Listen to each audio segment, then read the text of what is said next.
Hello, welcome back. ഇഫ്താറിന് സ്നേക്കൊക്കെ ഉണ്ടാക്കുന്നവർ ഒരു തവണയെങ്കിലും സമൂസയൊക്കെ ഉണ്ടാക്കുന്നുണ്ടാവില്ലേ? അപ്പോൾ ഇന്ന് നമുക്കൊരു നാടൻ ബീഫ് സമൂസ റെസിപ്പി നോക്കാം.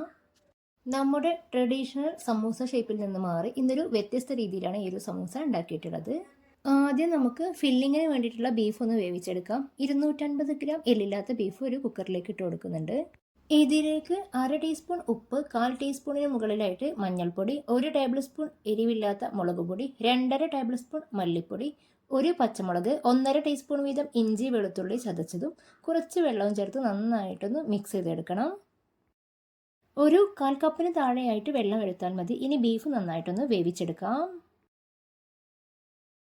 മാവ് തയ്യാറാക്കാനായിട്ട് 2.5 കപ്പ് മൈദ എടുത്തിട്ടുണ്ട്. ഇതിലേക്ക് 1/2 ടീസ്പൂൺ ഉപ്പ്, 1 ടേബിൾ സ്പൂൺ ഓയിൽ ഒഴിച്ചു കൊടുക്കാം.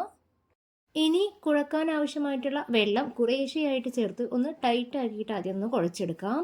10 മിനിറ്റിന് ശേഷം വീണ്ടും ഒന്ന് നന്നായിട്ട് കുഴച്ചെടുത്താൽ മതി. 10 മിനിറ്റിന് ശേഷം വീണ്ടും നന്നായിട്ട് കുഴക്കുമ്പോഴേക്ക് മാവ് ഒന്ന് ലൂസായിട്ട് കിട്ടും. ഇനി ഇതൊന്ന് റെസ്റ്റ് ചെയ്യാൻ വെക്കാം. ഇനി സമൂസയിലേക്കുള്ള മസാല തയ്യാറാക്കാൻ വേണ്ടിയിട്ട് പാനിലേക്ക് 2.5 ടേബിൾ സ്പൂൺ സൺഫ്ലവർ ഓയിൽ ഒഴിച്ചു കൊടുക്കുന്നുണ്ട്. ഇതിലേക്ക് വലിയ 2 സവാള അരിഞ്ഞതൊന്ന് ചേർത്ത് കൊടുക്കാം. വേഗം വഴന്ന് കിട്ടാൻ വേണ്ടിയിട്ട് 1/2 ടീസ്പൂൺ ഉപ്പ് കൂടെ ചേർത്ത് കൊടുക്കുന്നുണ്ട്.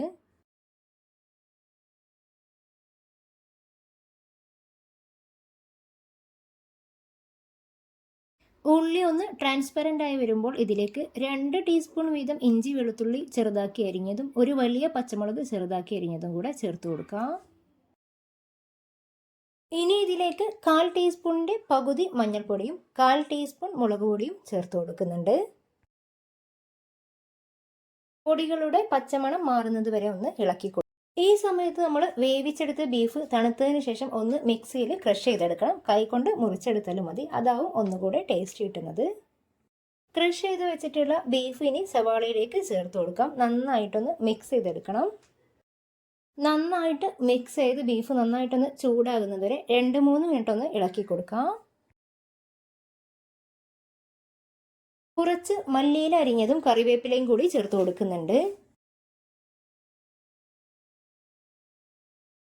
നന്നായിട്ടൊന്ന് മിക്സ് ചെയ്ത് 1 ടേബിൾ സ്പൂൺ ചെറുനാരങ്ങ കൂടി ഒന്ന് ചേർത്ത് കൊടുക്കാം.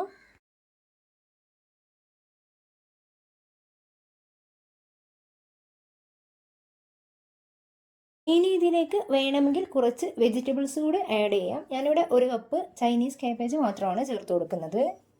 നന്നായിട്ടൊന്ന് മിക്സ് ചെയ്ത് 1-2 മിനിറ്റ് കുക്ക് ചെയ്ത ശേഷം ഫ്ലെയിം ഓഫ് ചെയ്യാം. ഇനി റെസ്റ്റ് ചെയ്യാൻ വെച്ചിട്ടുള്ള മാവ് എടുത്ത് വീണ്ടും നന്നായിട്ടൊന്ന് കുഴച്ചെടുക്കണം. കുഴച്ചെടുത്ത മാവ് ഇനി ഇതുപോലെ വലിയ ഉരുളകളാക്കി എടുക്കണം. ഓരോ ഉരുളയും പൊടി തൂകി കനമില്ലാതെ പത്തിരിപ്പലകയുടെ വലുപ്പത്തിലൊന്ന് പരത്തിയെടുക്കാം.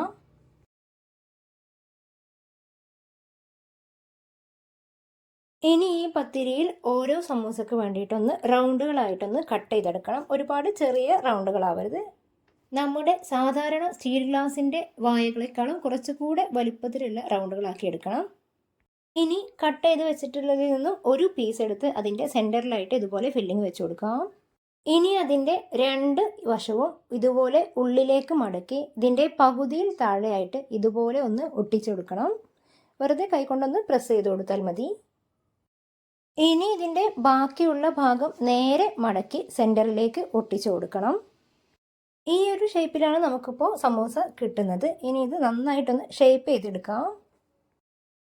ഒട്ടിച്ച വശങ്ങൾ മുകളിലേക്ക് പൊങ്ങി നിൽക്കുന്ന വിധത്തിൽ കൈകൊണ്ട് നന്നായിട്ടൊന്ന് പ്രസ് ചെയ്ത് ഷേപ്പ് ചെയ്തെടുക്കണം. സാധാരണ സമൂസ ഷേപ്പിൽ നിന്ന് മാറി ഒരു സമൂസ കാണുമ്പോൾ തന്നെ നല്ലൊരു ഭംഗിയുണ്ട്.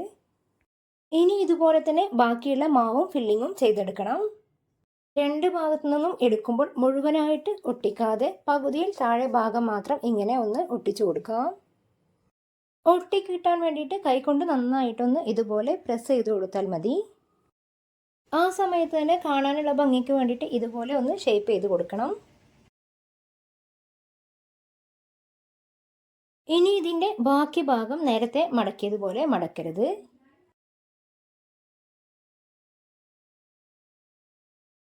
വീഡിയോയിൽ കാണുന്നത് പോലെ സൈഡുകൾ തമ്മിൽ വേണം ഒട്ടിച്ചു കൊടുക്കാൻ. ഇനി ഇതിൻ്റെ സെൻറ്ററിലേക്ക് ഒട്ടിച്ചു കൊടുക്കാം.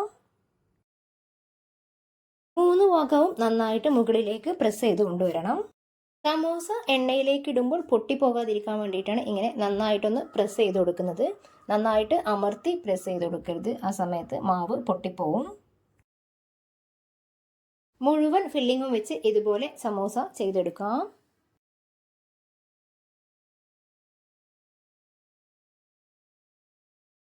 ഇനി ഫ്രൈ ചെയ്തെടുക്കാൻ വേണ്ടിയിട്ട് ചീനച്ചട്ടിയിലേക്ക് എണ്ണ ഒഴിച്ചു കൊടുത്തിട്ടുണ്ട്. ഓയിൽ നന്നായിട്ട് ചൂടായതിനു ശേഷം മാത്രം സമോസകൾ ഇട്ട് കൊടുക്കാം. സമോസ നന്നായിട്ട് ചൂടായതിനു ശേഷം മാത്രം തിരിച്ചും മറിച്ചും ഇട്ട് ഫ്രൈ ചെയ്തെടുക്കാം. മുകളിലേക്ക് കുറേശ്ശെയായിട്ട് എണ്ണ ഒഴിച്ചു കൊടുക്കുമ്പോൾ മാവ് ചെറുതായിട്ടൊന്ന് പൊങ്ങി വരും. പാത്രത്തിൻ്റെ വലിപ്പം അനുസരിച്ച് ഒരു സമയത്ത് 4-5 സമോസകൾ ഇട്ട് കൊടുക്കാം. ഒരു സമോസയുടെ മുകളിൽ മറ്റൊന്ന് വരുന്ന രീതിയിൽ ഇട്ട് കൊടുക്കരുത്. കരിയാതെ നന്നായിട്ട് ബ്രൗൺ നിറമായി നല്ല ക്രിസ്പിയായി വരുമ്പോൾ എണ്ണയിൽ നിന്ന് ഇനിയൊരു 2 മിനിറ്റ് എണ്ണ വരാനായിട്ട് വെക്കണം. ഇതിനുശേഷം അടുത്ത ബാച്ചിട്ട് ഫ്രൈ ചെയ്തെടുക്കാം. അപ്പോൾ നമ്മുടെ വെറൈറ്റി ഷേപ്പിലുള്ള സമോസ റെഡി ആയിട്ടുണ്ട്. വീഡിയോ ഇഷ്ടമായാൽ ലൈക്ക് ചെയ്യാനും ഷെയർ ചെയ്യാനും ഒന്നും മറന്നു പോകരുത്. പുതിയൊരു വീഡിയോയുമായി വീണ്ടും കാണുന്നത് വരേക്കും ബൈ.